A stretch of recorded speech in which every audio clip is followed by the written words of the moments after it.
Kristen, old friend, I'd like to begin with you. The president seemed a little bit defensive on immigration. Did it lead you and or others to believe that they were truly caught off guard by this wave that he insists is really no bigger than other off years? Brian, it's great to be with you. Great to see you. I think to some extent, the administration is caught off guard by just how big this wave is. As you heard President Biden say, this is a seasonal issue.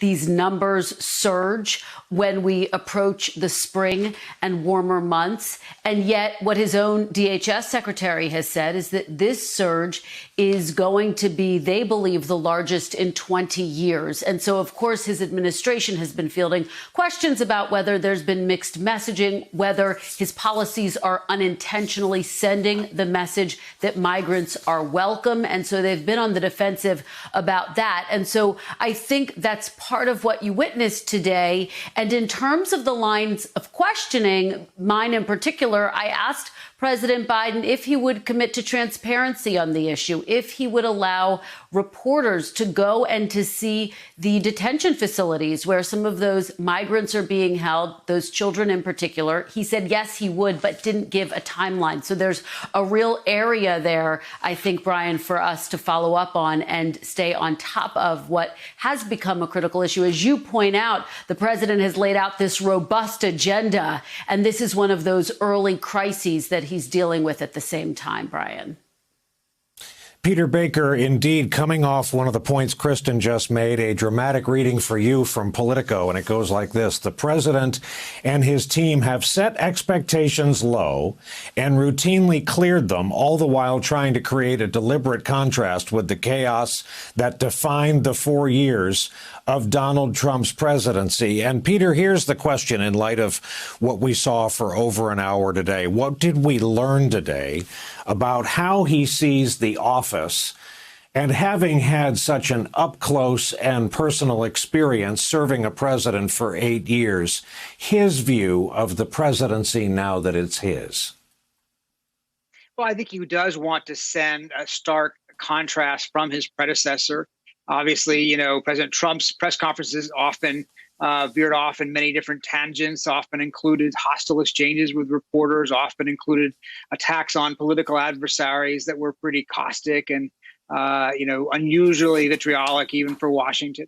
President Biden was trying to show a different side, but he's also not the same as his predecessor's predecessor. He's not the same as President Obama. He's not, he didn't have the same sort of cool, discursive style that president had. He is his own person. His own person, I think, is what they want to communicate to Americans, because it's sort of been the reassuring, approach that won him a lot of favor in last year's election and has continued to win him favor in these polls. 59%, I think, are so giving him approval rating, which is higher than President Trump ever had and higher than President Obama had for many of his 8 years in office. So I think you're going to continue to show him, they're going to continue to show him in this kind of light, not necessarily dominating the conversation the way President Trump did, but trying to show that he's in command on top of a number of issues, even as he does seem, as you say correctly, defensive on things that are out of his control.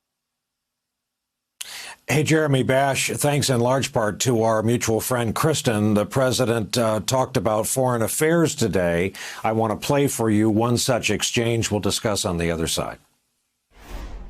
Can you commit to the American people that by May 2nd, the U.S. will no longer have forces in Afghanistan?